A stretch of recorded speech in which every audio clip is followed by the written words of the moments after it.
Да, здравствуйте. А, У нас платформа АДС по городу Бишкек. На сегодняшний день мы работаем с гражданами, ведем профилактическую беседу. Помимо этого, работаем с заявлениями, принимаем. У нас в производстве имеется более 10 заявлений.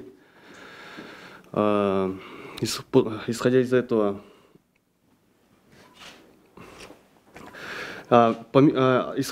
мы работаем еще, ведем профилактическую беседу с гражданами. Помимо этого, у нас работает платформа за честные и справедливые выборы. У нас есть еще официальный сайт, вы можете зайти, посмотреть. Это называется «Честный Кеджи». На сегодняшний день по городу Бишкек зафиксировано 18 нарушений, 18 сигналов.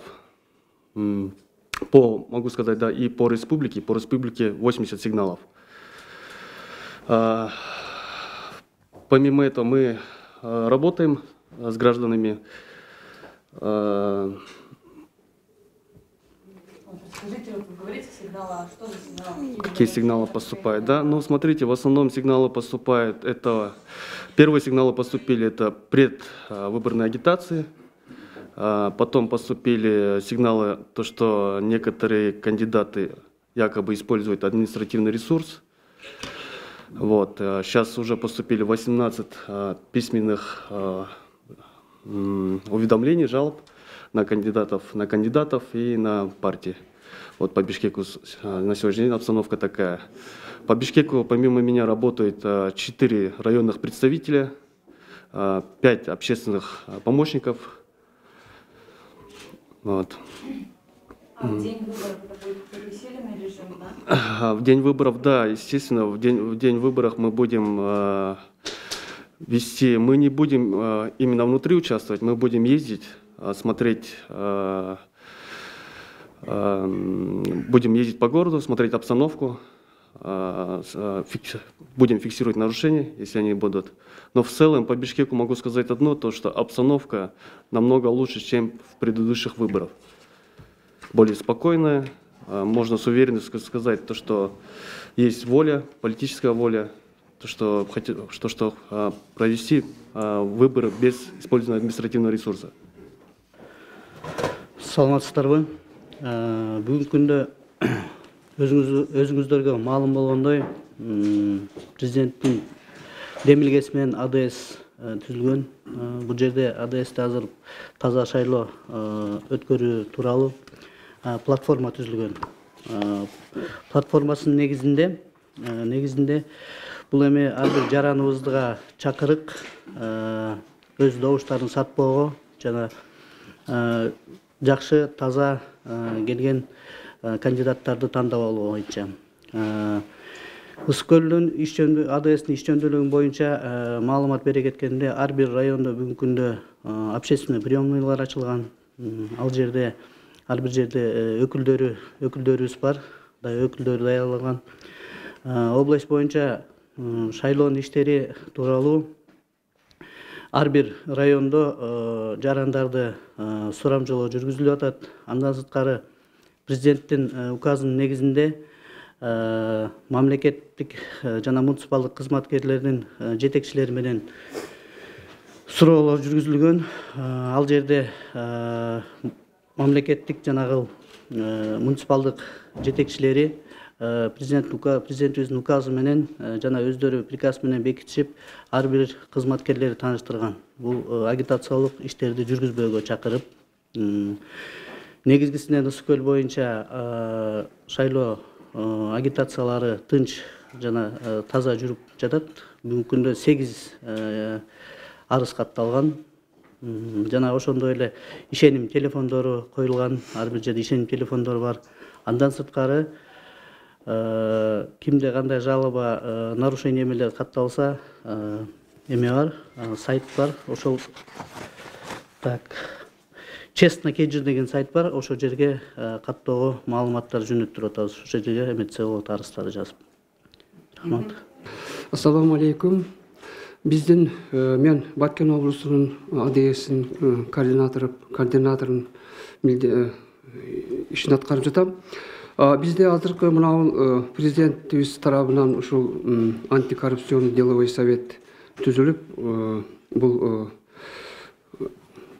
президентибиздин эң мындай бир коррупция менен күрөшүү үчүн улуттуу иш-чара жүргүзгөн саясаты болуп жатат. Азыркы күндө бизде Баткен облусунда бир гана сигнал түштү бүгүн мага телефон аркылуу. Лейлек районунда мынандай бир криминалдык деп ушинтип жазып атат да, криминалдык наркобарон деген Чыңгыз Ажибаев деген ошол немеге депутаттыкка өзүн коюп аткан экен. Ушунда Лейлек районунун райондогу ошол мамлекеттик иш кызматкерлер ошол кишиге үгүттөө иштерин жүргүзүп жаткандыгы жөнүндө фактылар келип түштү да. Мындан тышкары деги эле алганда башка жылдарга караганда быйылкы шайлоо кампаниясы өзгөчө таза жүргөндөй болуп жатат. Себеби биз көрдүк былтыр ушундай кезде ушул шайлоонун чырынан орчундуу өзгөчөлүктөр болуп кеткен. Эл муну түшүнүп турат. Азыр эми элдин аң сезими келечек муундар үчүн таза шайлоо өткөрүү үчүн аракетте бардык элдерчи. Бизде ошол волонтерлор, активисттер, патриоттор иштеп атат. Аларга эч кандай бир жактан бир каржылоо же болбосо бир пайдалуу нерсе болбосо дагы ошо волонтерлорубуз бар. Ошолор таза шайлоо үчүн чуркап иштеп жатышат. Андан ушул күнгө чейин башка мыйзам бузуулар байкалган жок. Эми алдында дагы 10 күндөй убакыт бар. Биз ошол мыйзам бузуусуз жакшы таза шайлоо өткөргөнгө көзөмөл кылып аракеттенип жатабыз. Куткан күн, урматтуу журналисттер. Жогоруда айтып кеткендей, мен Нарын облусу боюнча АДСтин өкүлүмүн. Нарын облусунда бүгүнкү күндө 109 миң шайлоочу, бир мандаттуудан 2 участокко бөлүнгөн. Андан тышкары ошо партияларда бүгүн шайлоо үгүт иштерин жүргүзүп атат. Жогоруда айтып кеткендей, мен облустун өкүлүмүн. Андан тышкары 5 райондо, Нарын шаарында бирден райондук өкүл бар. Андан тышкары 12 коомдук уюмдардын өкүлдөрү ушул АДСтин жүргүзүп аткан саясатына, ушул президентибиздин коюп аткан тапшырмасын жеринде аткарууга жана аткарылышын көзөмөлдөөгө жардам берип атышат бүгүнкү күндө. Бул жумуш жаңы башталды. Эми сайтта ачык көрүнүп турат. Биз Нарын аймагы боюнча 5 мыйзам бузуу, ушу үгүт иштеринде мыйзам бузуу арыздары берилген. Ошол анын ичинен 4 ошо бир мандаттуу округтан чыгып аткан талапкерлер боюнча, бир кайрылуусу болсо ошол мамлекеттик кызматтагы адам өзүнүн соц тармактарда айрым бир кандидаттардын пайдасына үгүт иштерин жүргүзүү боюнча арыз түшкөн. Андан тышкары бир талапкерибиз ушул ролик, айлы жөнүндө ролик тартуунун артында ошо үгүт иштерин кошпой койгондугу боюнча арыз түшүп, ушунун баары каралган. Жалпысын айтканда абал абдан тынч. Биз эл аралап элдин пикирин билип атабыз. Бүгүнкү күндө ушу президентибиздин жүргүзүп аткан таза шайлоо боюнча кадамдарын көпчүлүк, элибиздин шайлоочулардын көпчүлүгү абдан жылуу каалап атат. Бүгүнкү күндө айтып коюшубуз керек, эми 30 жылдык тарыхыбызда бул биринчи жолу ушундай таза административдик ресурсту пайдаланылбай, бардык бийликчил эмес, оппозициячыл талапкердин бардыгында бирдей шарттар түзүлгөн. Бул тарыхый окуя. Ошону дагы бардыгы баамдап билип атат. Андыктан ошо биздин дагы чакырык ушундай, бийлик тарабынан бардыгына бирдей калыс шарттар түзүлгөндөн кийин ошол талапкерлер дагы ошо үгүт иштерин туура элди сатып албай, мыйзам бузбай жүргүзсө деген бир талаптарды бүгүнкү күндө коюп атабыз. Эми алдыда көп маселе бар. Мына админ ресурсту башында биз карап турсак, көңгөн адат калабы дегендей айрым жетекчилер киришип кеткен. Эң башында биз ушуну байкадык. Киришип эле өзүнүн астындагы жетекчилерди ушул айрым бир талапкерлердин пайдасына иштегенге үгүттөп баштаган кезде жогору жактан катуу талап келди дагы, бардыгы тең ошо өзүнүн админ ресурстарын аралаштырбай, мындай айтканда шайлоо таласынан өзүн алып койду. Эми алдыда маалыматтар боюнча бирок такталбаган нерсе, билесиздер, мурунку шайлоодо ушу шайлоо күнгө 1 түн калганда, акыркы түнү 2-3 түн калганда основной акча таратылчу да. Ушул боюнча да бизде азыр маалыматтарыбыз бар. айрым талапкерлер ошо акыркы шайлоонун 3 күнүнүн ичинде түнү менен акча таратабыз деген бир ниетте даярданган учурларды бизге маалымат катары келди, бирок далил жок бүгүнкү күндө. Эми ошол далилдерин, ошол фактыларды кармаш боюнча бул укук коргоо органдары менен биргеликте жумуштарды уюштуралы деп турабыз жеринде. Ушундай фактылар кармалып турган болсо, мына президентибиз да айтып кетти.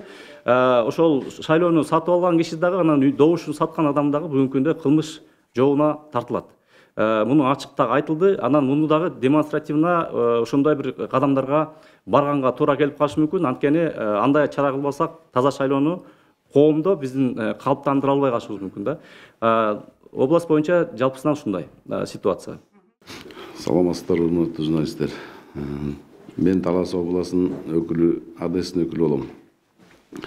Талас боюнча азыр абал тынч, жакшы. Азырынча бизде 4 райондун өкүлдөрү иштеп атат. Коомдук жардамчыларыбыз бар. Айыл кыдырышып, элдердин оюн билип, элдердин маанайын билип, эме сурап жүрүшөт. Азырынча баары жакшы. Талас областы боюнча бизде 4 арыз түшкөн. Форвард комиссия. Ал арыз боюнча азыр териштирүү иштери жүрүп атат. Ал основном одномандатниктер да. Андан сырткары партиялардан пока эме арыз түшө элек. В общем, Талас областы боюнча кырдаал азыр тынч. Саламатсыздар, урматтуу мекендештер, урматтуу журналисттер. Барыңыздарга маалым, жакынкы мындан бир 2 ай мурун президентибиздин указы менен ушу антикоррупциондук ишке кеңеш түзүлгөн. Кече анын биринчи заседаниясы болуп өттү. Ошол заседанияда консенсуслар кабыл алды. Анан биз дагы ушул Жалал Абад областы боюнча жумушубузду эми баштадык. Азыр бүгүнкү күндө райондук өкүлдөрдү ишке алып, райондук өкүлдөргө коомдук общественный приемдарды ачып, жумушубузду баштадык. Эми биз жумушубузду баштарды эле. Мына азыр өлкөбүздө эң маанилүү бизди алдыбызда күтүп турган азыр мына агит кампаниялар болуп атат. Бул шайлоо күтүп турат. Ошол шайлоо боюнча бизде АДСте адилеттүү, таза жана адилеттүү шайлоо деген платформа түзүлүп, ошонун алкагында биз азыр иштеп атабыз. Бүгүнкү күндө ушу азыр Жалал Абад областы боюнча 7 арыз катталган. Ошол шайлоо мыйзамдарын бузуу боюнча ошол арыздар азыр каралып, бул көбүнчө бул ишеним партиясына түшкөн, Ата журт Кыргызстан партиясынан, Альянс партиясынан түшкөн арыздар болуп атат. Ошолордун баары каралып, ал териштирүү иштери жүрүп атат. Андан тышкары мына кече жакында бир резонанстуу биздин Жалал Абад областында бир арыз түштү. Бул Сузак районунун акимине Умарбеков деген талапкер телефон кылып, биздин кандидатты колдойсуң деген бир немелер менен каралган экен. Ошол боюнча азыр дагы териштирүү иши жүрүп, жакын арада ушул боюнча дагы жыйынтык чыгып, барлыгына маалым болот. Кандидат Умарбеков позвонил Акиму и сказал, чтобы он агитировал. Ооба, ошондой. Бул боюнча уже немеге СМИге чыкты маалымат. Бирок жыйынтыгы пока териштирүү иштери болуп атат, бирок жыйынтыгы чыга элек. Эми жыйынтыгын көрөбүз, ошол жакта кандай болгонун.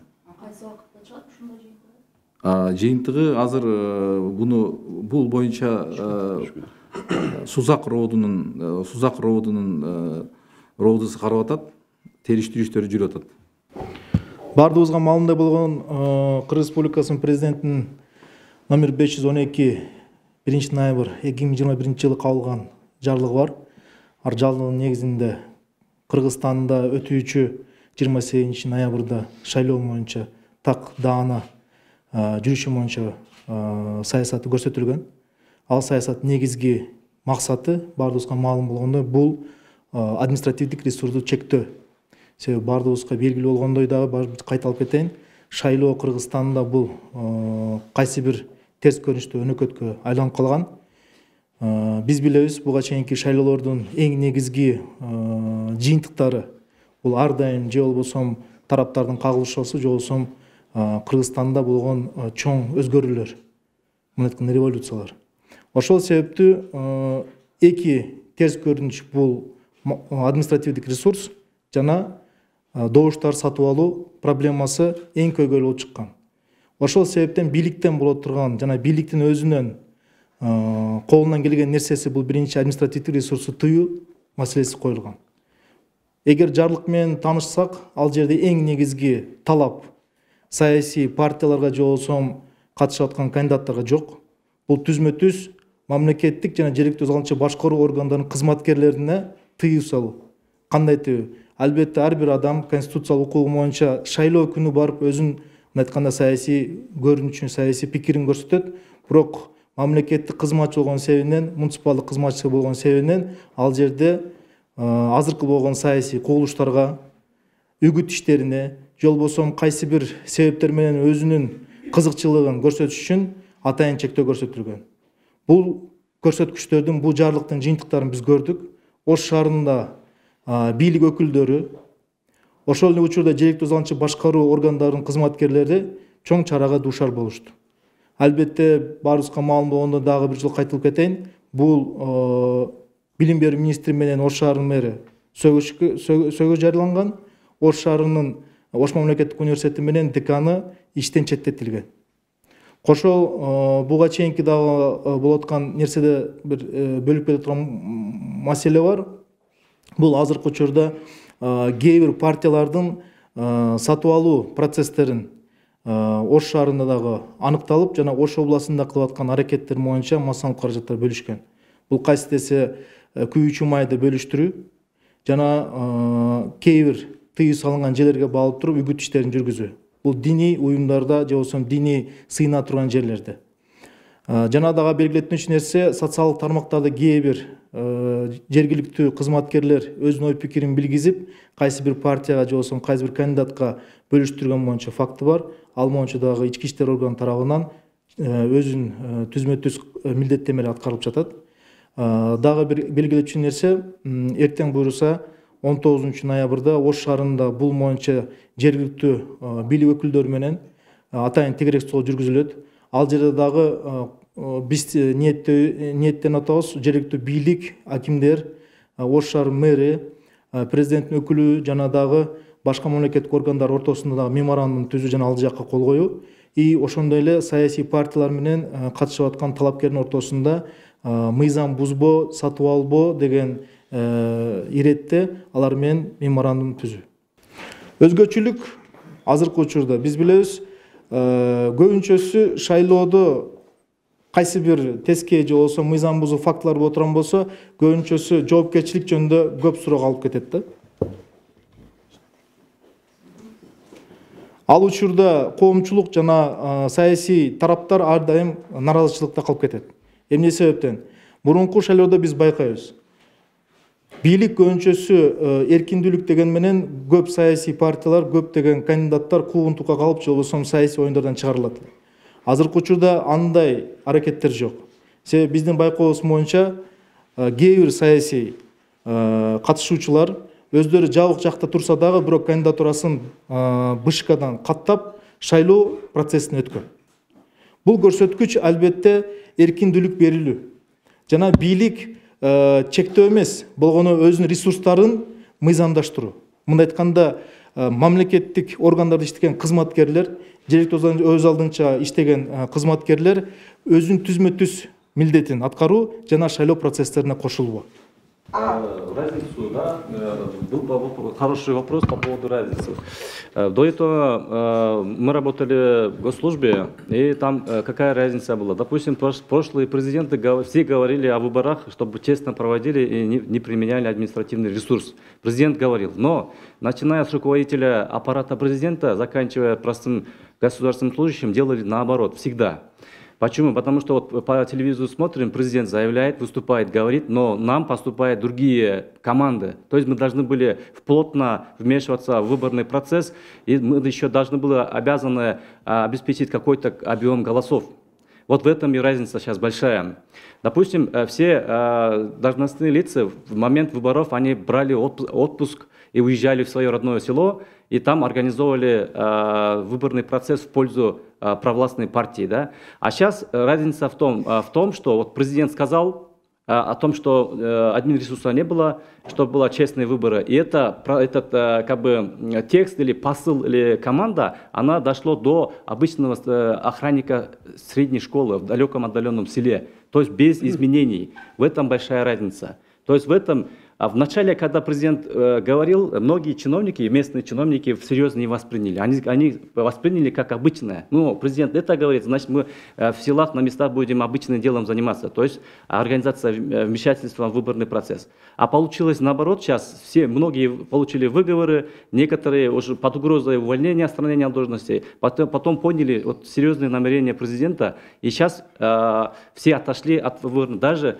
простой сторож, простой охранник, даже уборщица государственного учреждения всем запретили. Запретили да, обычному депутату местного кеңеша. Ну, немножко перебор тут, но все равно процесс идет. Но поле освободилось, и на их место пришли общественники. То есть представители некоторых НПО, представители якобы, которые занимаются наблюдением, они начали выполнять некоторые функции от именно госчиновников. То есть они сейчас в некоторых местах заметно то, что они в пользу какого-то кандидата работают.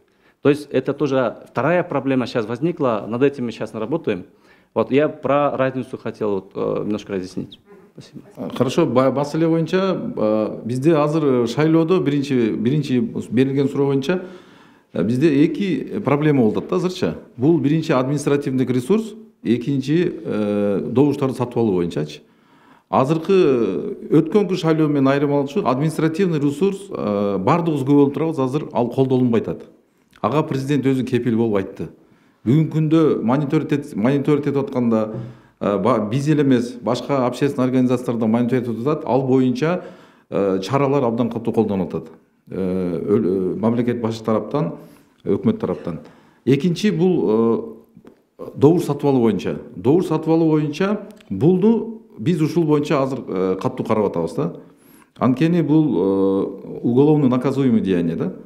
Ошого биз добуш сатып алуу боюнча биз азыр ошол бир элден суранабыз.